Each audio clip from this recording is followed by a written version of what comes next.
திருவிடைக்களி முருகன் கோவில். முருகப்பெருமானின் திருவிளையாடல்கள் நடைபெற்ற அறுபடை வீடுகளை தவிர அவரது காலடிப்பட்ட தலங்கள் 3 மட்டுமே. அதில் ஒன்று பாவ விமோசனம் பெறுவதற்காக முருகன் தவம் இயற்றிய திருவிடைக்களி. முருகப்பெருமான் பாவ விமோசனம் பெறுவதற்காக இத்தலத்தில் சிவபூஜை செய்து வழிபட்ட போது அவருடன் தெய்வானை, அன்னை ஆதிபராசக்தி மற்றும் தேவர்களும் இங்கு வந்து சிவபெருமானை நோக்கி தவம் புரிந்தனர். சிவபெருமான் மனமகிழ்ந்து அருள சிவனின் திருவடி வணங்கி பின் விடை பெற்று திருப்பரங்குன்றம் சென்றனர். இவ்வாறு விடை பெற்று சென்றதால் இத்தலம் திருவிடைக்களி என பெயர் பெற்றது. தலபுராணம்.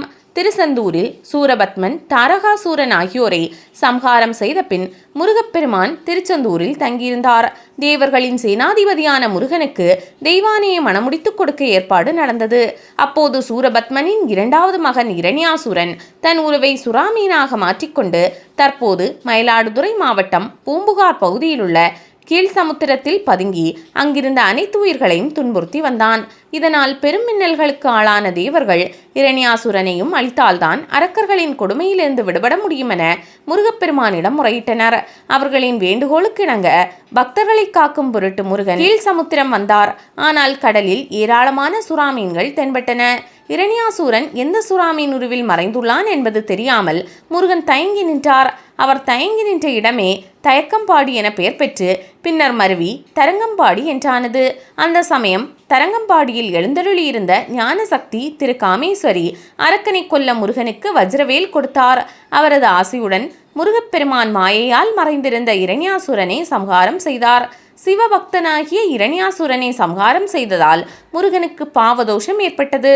அது நீங்குவதற்காக திருவிடைக்களி சென்று சரவண பொய்கையில் நீராடி சிவபூஜை செய்யும்படி முருகனுக்கு ஞானசக்தி அம்மையார் உபதேசம் செய்தார். அதன்படி முருகன் கடலாளி ஆற்றின் வடக்கரை வழியாக பிடவூர் என்ற இடத்தில் சென்றபோது இத்தலத்தில் இருந்த விநாயகரை முருகன் வழிபட தவறிவிட்டார். தன்னை நினைவில் கொள்ளாமல் சென்ற குமரனை இத்தலத்திற்கு வர செய்ய கடலாளி ஆற்றில் பெருவெள்ளம் வரும்படி செய்தார் விநாயகப் பெருமான். இதனால் மறுகரைக்கு செல்ல முடியாமல் முருகப்பெருமான் தவித்தார். பின்னர் தன் சகோதரர் விநாயகரை நினைத்து 500 பாடல்களை பாடினார். இதனால் மனமகிழ்ந்து தன் துதிக்கையால் குமரனை தூக்கி தென்கரையில் விட்டார் விநாயகர். இதனால் இத்திருத்தல கோயிலுக்கு நேரெதிரே மேற்கு திசையில் எழுந்தருளியுள்ள விநாயகருக்கு 500 விநாயகர் என பெயர் ஏற்பட்டது.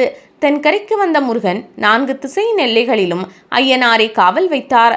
பின்னர் இத்தலத்தில் இருந்த திருக்குறாமரத்தின் நிழலடியில் சிவலிங்கத்தை பிரதிஷ்டை செய்து குறாமலரால் பூஜை செய்து வழிபட்டார். சிவபெருமானும் தன்னை வழிபட்ட குமரனின் பாவதோஷத்தை நீக்கி அருளாசி வழங்கினார். அப்போது முருகன் என் பாவத்தை நீக்கி அருள் வழங்கியதைப் போல் சகல தோஷத்தால் பாதிக்கப்பட்ட மக்களும் இங்கு வந்து வணங்கும் பட்சத்தில் அவர்கள் பாவங்களை நீக்கி அருள வேண்டும் என்று சிவனிடம் வேண்டினார். அதற்கு சிவன் அப்படியே ஆகட்டும் என்று வரமளித்தார். பின்னர் பாவதோஷம் நீங்கிய முருகப்பெருமான் தன் தந்தையை வணங்கி விடை பெற்று திருப்பரங்குன்றம் சென்றார். அங்கு தெய்வானையை திருமணம் செய்து கொண்டார். குமரன் பூஜித்த சிவலிங்கம் முருகனின் முன்னால் ஸ்படிகலிங்கமாக உள்ளது. இத்திருத்தலத்தில் தலவிருஷமாகிய குறாமரத்திற்கு எதிரே மேற்கு திசையில் திரு காமேஸ்வர சன்னதி உள்ளது. இதுதான் ஆதி திருக்கோவிலாக விளங்கியது. தன்னை நினைத்து குறாமரத்தடியில் அமர்ந்து பூஜித்து வந்த சுப்பிரமணிய சுவாமியை மூலவராக எழுந்தருளி பக்தர்களுக்கு அருளுமாறு கூறினார் சிவன். ஆலய அமைப்பு. கிழக்கு நோக்கிய ராஜகோபுரம் 7 நிலைகளுடன் காட்சி தருகிறது. கோபுர வாயிலை கடந்து உள்ளே சென்றால் கொடிமரமும் பலிபீடமும் அடுத்து விநாயகரையும் தரிசிக்கலாம். முன் மண்டபத்தில் திருப்புகழ் பாடல்கள், வேல் விருத்தம் முதலியவை கல்வெட்டுக்களில் பொறிக்கப்பட்டுள்ளன. பிரகாரத்தில் விநாயகர் சன்னதி உள்ளது. தலவிருஷம் குறாமரம். குறாமரத்தின் கீழ் அமர்ந்து தியானம் செய்தால் மனமுன் சாந்தமான குணத்தை அடையலாம்.